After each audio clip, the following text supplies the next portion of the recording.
এ মামা, কি হলো বাবা? আমাদের এই আসামের মুসলিমগুলো আর কিছু কিছু বাঙালিরা আছে, এই যে রেশনের চাল ডাল আটা ময়দা, তারপর অরুণোদয়ের 9,000 টাকা করে যখন ঢুকলো তখন তো দৌড়ে চলে গেছে ওগুলো নিতে।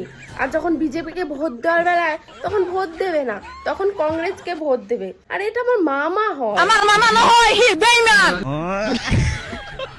মামা দেখতে পাচ্ছ না, মানে যেই থালায় খাবে সেই থালায় থুতু ফেলার চেষ্টা করে। মামা এদেরকে আর এখানে রেখে লাভ নেই, এদেরকে বাংলাদেশে পাঠিয়ে দাও তো। মামা তুমিই বলো এদের সাথে কি করা উচিত। ধরি ধরি পাকিস্তান বাংলাদেশ পঠাই দিব লাগে। কিন্তু মামা আমরা যদি সবাই মিলে আপনাকে যদি বাংলাদেশ পাঠিয়ে দিই তাহলে আপনি যাবেন না? যাম আপনাকে খেদিলে। ঠিক আছে, আমরা পাঠালে না হয় আপনি যাবেন, কিন্তু আপনাকে যদি অখিল গগৈ আর গৌরব গগৈ যদি পাকিস্তান পাঠায় তাহলে আপনি যাবেন? ধুলাই একুয়ে না থাকে। মানে একটুয়ে না থাকে মানে হাত পা ভেঙে দেবেন?